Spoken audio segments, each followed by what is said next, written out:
Welcome to మీనేస్తం upcoming రివ్యూలోకి వెళ్ళిపోదాం.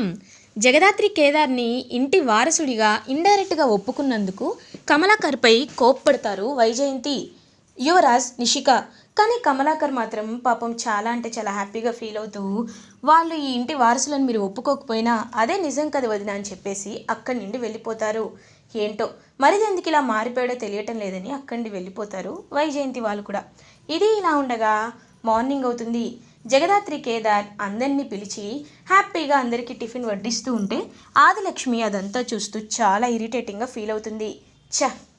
నేనేం చేద్దాం అనుకున్నాను, ఇక్కడ ఏం జరుగుతుంది, వీళ్ళని ఎలా అయినా విడతీయాలి అంటే నేను ఏదో ఒక ప్లాన్ వేయాలి అని ఆలోచిస్తూ ఈ కాచీ దగ్గరికి వచ్చి ఇంకా కావాలనే మాట్లాడుతూ ఉంటుంది. అమ్మాయి కాచీ, ఇప్పుడు శ్రావణ మాసం వస్తుంది కదా, మరి నువ్వు పూజలన్నీ చేస్తున్నావా అని అడుగుతారు. చేస్తాను. ఇది మీరు ఇంత ప్రత్యేకంగా ఎందుకు అడుగుతున్నారు అత్తయ్య గారు అని అంటుంది. ఎందుకంటావేంటమ్మా, నీకు అసలే పిల్లలు లేరు కదా, ఇలాంటి పూజలు చేసినా కాస్త పిల్లలు పుట్టే అవకాశం ఉంటుందేమో అని కావాలనే ఇండైరెక్ట్గా మాట్లాడుతుంది ఆదిలక్ష్మి. ఇంకా పాపం కాచీకి చాలా బాధ వేస్తుందనమాట. వెంటనే అక్కడికి జగదాత్రి వస్తుంది. అత్తయ్య గారు, పిన్ని గారు, మీరు ఎందుకు ఇలా మాట్లాడుతున్నారో నాకు అర్థం కావటం లేదు. ఒక మనిషి ఒక విషయంలో ఇబ్బంది పడుతుందని తెలిసినా పదే పదే ఇలా సూటిపోటి మాటలతో తన్ని టార్గెట్ చేసి మీరు ఎందుకు ఇలా అనుకుంటున్నారు అని అంటుంది పాపం ఆదిలక్ష్మి. వెంటనే అక్కడికి సురేష్ వస్తాడు. వచ్చి, ఏంటి జగదాత్రి, ఏమైంది, ఇప్పుడు మా అమ్మ ఏమనిందని ఉన్నదే కదా చెప్పింది అని అంటారు. అన్నయ్య, మీరు కూడా ఇలా మాట్లాడుతున్నారేంటి అని అంటారు. అప్పుడే కౌశికి ఇదంతా గమనిస్తూ ఉంటుంది. చూడు, పోయినసారి అంటే మా అమ్మ నిజంగా తప్పు చేసింది జగదాత్రి, కానీ ఈసారి మా అమ్మ ఏమనింది, మా అమ్మ మంచితనంతోనే శ్రావణ మాసంలో పూజలు చేయమని చెప్పింది, అంతేకాని తప్పుగా ఏం మాట్లాడలేదు కదా అని అంటారు. వెంటనే కేదార్, ఒక్కసారి చెప్పలేదు బావా, చాలాసార్లు ఇలానే కాచీని పాయింట్అవుట్ చేస్తూనే మాట్లాడారు, అందుకే మేము అలా రియాక్ట్ అవ్వాల్సి వచ్చింది అని అంటారు కేదార్. చూడండి కేదార్, నాకు ఒక్క విషయం మాత్రం అర్థమైంది, మా అమ్మని మీరు కావాలనే టార్గెట్ చేస్తున్నారు. తను వయసులో పెద్ద ఆవిడని కూడా తనకి కొంచెం కూడా రెస్పెక్ట్ లేకుండా, గౌరవం లేకుండా ఈ ఇంట్లో వచ్చి ఉంటుంది అని ఒక్కొక్కరు ఒక్కొక్క మాట అంటున్నారు. మా అమ్మ మంచి మాట్లాడినా మీకు అందులో చెడే కనబడుతుంది, బాగా అర్థమైంది నాకు అని చెప్పి సురేష్ అక్కడి నుండి కోపంగా లోపలికి వెళ్ళిపోతాడు. ఇదంతా కౌశికి గమనిస్తూ ఉంటుంది. ఇంకా నిషిక వాళ్ళేమో చూస్తూ ఉంటారు. అమ్మే, ఇదంతా చూస్తుంటే ఈ ఆదిలక్ష్మి సురేష్ని కౌశికిని విడదీసేలాగే కనబడుతుంది అని అంటారు వైజయంతి. నిజమే అత్తయ్య, అయినా వాళ్ళు విడిపోతే మనకే మంచిది కదా, ఎందుకంటే కౌశికి వదిన ఎప్పుడూ ఒంటరిగా ఉండి ఏడుస్తూ ఉండడమే కదా మనకు కావాలి అని అంటారు. మనకంటావేందమ్మే, నాకేమీ అక్కర్లేదు, ఎంతైనా కౌశికిని బిడ్డలా పెంచుండాను, కౌశికి బాధపడితే నేను ఎప్పుడు తట్టుకోలేను. చూడమ్మి, నేను కోరుకునేది ఒకటే, ఈ ఇంటికి వారసుడంటే యువరాజే అయ్యుండాలా, ఆస్తి అంటే యువరాజుకే రావాలా. వాళ్ళు ఆడపిల్లలు కదా, మన చట్ట ప్రకారం కూడా పెళ్ళైన తర్వాత ఆడపిల్లలకు ఆస్తి ఉండదు కదా, అందుకే నాకు కౌశికి అంటే కోపం, కానీ అంతకు మించి ఏమీ లేదు, ఇంకోసారి అలా మాట్లాడొద్దు అని చెప్పి వైజయంతి అక్కడి వెళ్ళిపోతుంది. అబ్బో, మొన్న ఫ్లాష్ బ్యాక్ ఓపెన్ అయ్యేసరికి ఈవిడికి మళ్ళీ అన్నీ గుర్తొచ్చినట్టున్నాయి, అందుకే సాఫ్ట్ కార్నర్ చూపిస్తుంది. ఎప్పటికైనా ఆస్తి విషయంలో కౌశికి వదిన మాకు అడ్డే కదా అని అనుకుంటూ నిషిక అక్కడి నుండి వెళ్ళిపోతుంది. ఇది ఇలా ఉండగా ఈవినింగ్ అవుతుంది. జగదాత్రి కేదార్ ఇద్దరు బాగా ఆలోచించుకుంటూ ఉంటారు. కేదార్, ఎందుకో సురేష్ అన్నయ్య ఇదివరకట్లా లేరు.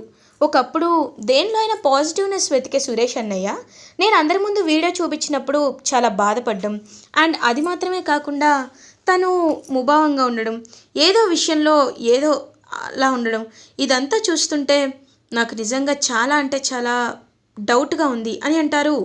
నిజమే దాత్రి, నాకు కూడా అలాగే అనిపిస్తుంది, కానీ సురేష్ బావ మనకి ఇంకా దూరం అవుతున్నాడేమో అనిపిస్తుంది, అలా జరగకూడదు దాత్రి అని అంటారు. అలా జరగకుండా ఉండాలి అంటే మనకి ఉన్నది ఒకే దారి కేదార్, అది ఏంటి అంటే సురేష్ అన్నయ్య, కౌశికి వదిన ఇద్దరూ సంతోషంగా వాళ్ళ టైంని స్పెండ్ చేయడం. ఇద్దరూ హ్యాపీగా ఉంటే ఒకరినొకరు అర్థం చేసుకుంటారు, కౌశికి వదిన చాలా మంచివారు కాబట్టి మళ్ళీ ఖచ్చితంగా కౌశికి వదినని అర్థం చేసుకుంటారు అన్నయ్య. అప్పుడు ఆదిలక్ష్మి పిన్ని గారు కాదు కదా, ఎవ్వరు వచ్చినా మన ఫ్యామిలీని వదినని ఎప్పటికీ అపార్థం చేసుకోలేరు. కాబట్టి మనం ఒక ప్లాన్ చేద్దాం అని అంటారు. ఏంటది రాత్రి అని అడుగుతారు. చెప్తాను కదా కేదార్, గుర్తుందా మన మేనల్లుడు కౌశికి వదిన బాబుకి రేపటితో 6 months వస్తాయి అంటే అని అనేసరికి అర్థమైంది దాత్రి అని ఇంకా ఫీల్ అవుతారు హ్యాపీగా. సో అప్పుడే కరెక్ట్గా మార్నింగ్ అవుతుంది. మార్నింగ్ అవ్వగానే ఇంటికి పంతులు గారిని పిలిపిస్తారు జగదాత్రి అండ్ కేదార్. సుధాకర్ అలా చూస్తూ ఉంటారు. అయ్యా నమస్కారం అని చెప్పి పంతులు గారు వచ్చి కూర్చుంటారు. నమస్కారం శర్మ గారు, మీరేంటి ఇలా వచ్చారు అని అడుగుతారు. నేనే పిలిపించాను మావయ్య గారు అని అంటుంది జగదాత్రి. నువ్వా, ఎందుకు జగదాత్రి అని అడుగుతుంది కౌశికి. ఇంకా అప్పుడే ఏదైనా యాగం పూజ చేయాలనుకుంటున్నావా అమ్మ అని అంటారు సుధాకర్. కాదు మావయ్య గారు, ఎందుకు అంటే మన కౌశికి వదిన బాబుకి 6 నెలలు వచ్చాయి. మన సాంప్రదాయం ప్రకారం అన్నప్రాసన చేయాలి కదా, అందుకే. ఇప్పుడు ఎలాగో సురేష్ అన్నయ్య కూడా ఇంట్లోనే ఉన్నారు, వచ్చేశారు. కాబట్టి వాళ్ళిద్దరి అమ్మా నాన్న చేతుల మీదుగా అన్నప్రాసన జరిపించుకుంటే చాలా బాగుంటుంది కదా. మన ఇంట్లో ఫంక్షన్ జరిగి కూడా చాలా రోజులైంది, ఏమంటారు అని అంటుంది జగదాత్రి. దాత్రి, ఈ విషయం నేను నిజంగా ఆలోచించలేదు, థ్యాంక్ యూ సో మచ్ అని అంటుంది కౌశికి. అవునవును, ఎప్పుడు సమాజాన్ని ఉద్ధరించడానికి ఎప్పుడు బయటే ఉంటావు. ఈ విషయం జగదాత్రి వచ్చి చెప్పే వరకు కూడా నీకు తెలియదు కదమ్మాయి అని అంటుంది కావాలని కౌశికితో ఆదిలక్ష్మి. ఇంక వెంటనే అప్పుడే సుధాకర్ ఏమో, అమ్మ ఆదిలక్ష్మి తను మర్చిపోయిందని ఒప్పుకుంది కదమ్మా, కావాలని దబాయించలేదు కదా అని అంటారు సుధాకర్. ఏంటినా ఇలా మాట్లాడుతున్నాడు అని మనసులో అనుకుంటూ సైలెంట్ అయిపోతుంది ఆదిలక్ష్మి. అయితే మంచి ముహూర్తాన్ని చూశాను, రేపు దివ్యమైన ముహూర్తం అమ్మా, రేపు అన్నప్రాసన చేస్తే బాబుకి చాలా మంచిది అని చెప్తారు. అయితే ఇంట్లోనే గ్రాండ్గా అరేంజ్ చేద్దాం. కేదార్, మనం అన్ని పనులు చూసుకోవాలి అని అంటుంది. అక్కర్లేదు, మా అక్క బాబు నా మేనల్లుడి ఫంక్షన్ని నేనే చేస్తాను, మీరెవరు చేయాల్సిన అవసరం లేదు అని అంటారు యువరాజ్. అవునా, అయితే నాకొకటి చెప్పు యువరాజ్, ఈ ఇంటికి మొత్తం ఎంత ఫ్లవర్స్ డెకరేషన్ పడుతుంది? ఈ ఇంట్లో మొత్తం ఎంతమంది ఉంటారు? ఎంతమందిని ఇన్వైట్ చేయాలనుకుంటున్నాం? అప్పుడు క్యాటరింగ్ వాళ్ళతో ఎంతలా మాట్లాడాలి చెప్పు అని అడుగుతుంది కౌశికి. అక్క, అవన్నీ నేనెలా చూసుకుంటానక్క, నాకేం తెలుసు, ఈవెంట్ మేనేజర్లు ఉంటారు కదా అని అంటాడు యువరాజ్. వెంటనే కేదార్ వైపు చూస్తూ, కేదార్ నువ్వు చెప్పు అని అడుగుతుంది. వెంటనే కేదార్ అన్ని డీటెయిల్స్ చెప్తారు. ఈ ఇంటికి ఇంతమంది వస్తారక్క, ఇంత డెకరేషన్కి ఇంత టైం పడుతుంది, ఇది ఇంత టైం పడుతుందని చెప్పేసరికి అది కేదార్, జగదాత్రి రేపు ఫంక్షన్ బాధ్యతలన్నీ మీరే చూసుకోండి అని చెప్పి ఇంకా ఎంతో హ్యాపీగా అక్కడి వెళ్ళిపోతారు కౌశికి. యువరాజ్ చాలా కోపంగా చూస్తూ ఉంటాడు కేదార్ వైపు. చూడు కేదార్, ఇప్పుడు బాధ్యతలు అప్పచెప్పగానే మనకి ఇంట్లో ఉన్న వాల్యూ ఏంటో అర్థమై ఉంటుందిలే, రా వెళ్దాం అని జగదాత్రి చెప్పేసి వెళ్తుంది. ఇది ఇలా ఉండగా ఇంకా అలా కౌశికి బాబు అన్నప్రాసన్నకి అన్ని అరేంజ్మెంట్స్ అయితే జరుగుతూ ఉంటాయి ఎంతో హ్యాపీగా. సో అందరూ కలిసి ఎంతో హ్యాపీగా అరేంజ్మెంట్స్ చేస్తూ ఒకరికొకరు హెల్ప్ చేసుకుంటూ ఉంటారు. ఆదిలక్ష్మి మాత్రం ఏంటి అందరూ సంతోషంగా ఉండడానికి, సురేష్ కౌశికి ఇంకా చనువుగా ఉండడానికి ఇదంతా జరిపిస్తున్నట్టుంది. ఇలా జరిగితే నా కొడుకుని నేను ఎలా మ్యానిపులేట్ చేయగలను? ఇప్పుడు దూరంగా ఉంటున్నారు కాబట్టి, నిన్న నేను ఆ కాచీకి చేతులు పట్టుకొని క్షమాపణ చెప్పాను కాబట్టి వాడికి నాపై జాలి కలుగుతుంది. అదే నా ఆయుధంగా మార్చుకొని ఇంకా సురేష్ బ్రెయిన్ని కలుషితం చేద్దాం, పాయిజనేట్ చేద్దాం అనుకుంటున్నాను. కానీ ఇప్పుడు ఈ అన్నప్రాసనతో అంతా మారిపోతుంది. కౌశికిని మళ్ళీ సురేష్ అర్థం చేసుకోవడం మొదలు పెడతాడు. అలా జరిగితే నేను అనుకున్నది ఎప్పటికీ జరగదు. లేదు, ఏం చేయాలి అని ఆలోచిస్తూ అని చెప్పి చుట్టూ చూస్తూ ఉంటుంది. చూసేసరికి అప్పుడే అక్కడ జగదాత్రి ఏమో బాబుని ఎత్తుకొని ఆడిస్తూ ఉంటుందన్నమాట. జగదాత్రి, ఎప్పుడెప్పుడు దొరుకుతావా అని వెయిట్ చేస్తున్నాను. ఇప్పుడు దొరికావు, బాబుని ఆడిస్తున్నావు కదా, ఇప్పుడు చూడు నిన్ను వెనకాల నుండి తోసేస్తాను, నువ్వు వెళ్ళి కింద పడబోతావు. అప్పుడు నేనే నీ దగ్గరికి వచ్చి, బాబుని ఆడించడం కూడా సరిగ్గా రాదు నీకు, బాబుని నువ్వు కావాలనే గాయం చేయాలనుకున్నావని అందరి ముందు నీ పరువు తీస్తాను. అప్పుడు నువ్వు కూడా సైలెంట్గా ఉండాల్సిందే. అప్పుడు కౌశికి కూడా నిన్ను అపార్థం చేసుకుంటుంది. ఇంకా కరెక్ట్గా అలా ఆదిలక్ష్మి జగదాత్రి దగ్గరికి వెళ్ళి జగదాత్రిని కిందకి పుష్ చేయాలి అని చెప్పి అలా చేతులు పెట్టేసరికి అక్కడ ఒక వాటర్ పడి ఉంటుంది. ఇంకా వెంటనే దానిపై కాలు వేసి స్లిప్ అయ్యి అలా టప్పుమని తనే అంటే జగదాత్రికి డ్యామేజ్ చేయాలనుకున్న జగదాత్రిని అందరి ముందు అవమానించాలనుకున్న ఆదిలక్ష్మి తీసిన ప్లాన్లోనే తనే ట్రాప్ అయిపోతుంది. సో అలా ఇంకా టపటప పడిపోయి ఒక్కసారిగా అయ్యో అని చెప్పి గట్టిగా అరుస్తుంది. అందరూ వచ్చి జగదాత్రి వైపు చూస్తూ ఉంటారు. అయ్యో ఆదిలక్ష్మి పిన్ని గారు అని చెప్పి అంటుంది. ఏమైంది అమ్మా, ఏమైంది నీకు అని అంటారు. హోరే మళ్ళీ పడిపోయానురా అని చెప్పి ఇంకా నడుము నొప్పిగా ఉండేసరికి అయ్యో అమ్మ హాస్పిటల్కి వెళ్దామని అంటారు.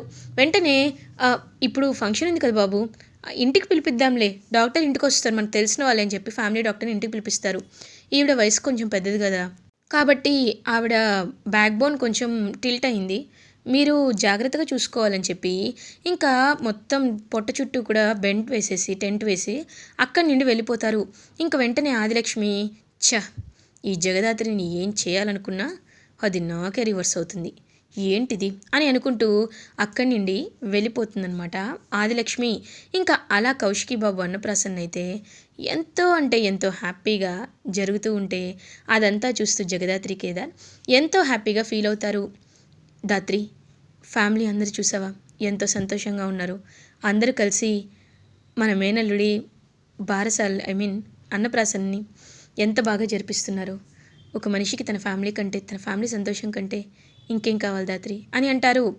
కేదార్ ఇప్పుడు మనం ఇలా దూరం నుండి చూస్తున్నాం, కానీ ఇప్పుడు ఎప్పుడో ఒక రోజు దగ్గరయ్యే రోజు వస్తుంది, ఆ రోజు గురించి ఎదురు చూద్దాం అని ఎంతో హ్యాపీగా ఫీల్ అవుతారు. అప్పుడే కరెక్ట్గా కేదార్ వాళ్ళ తాతయ్య అయితే ఫోన్ చేస్తారనమాట. కేదార్కి తాతయ్య ఫోన్ చేస్తున్నారు దాత్రి అని పక్కకి వెళ్ళి హలో తాతయ్య ఎలా ఉన్నారు అని అడుగుతారు.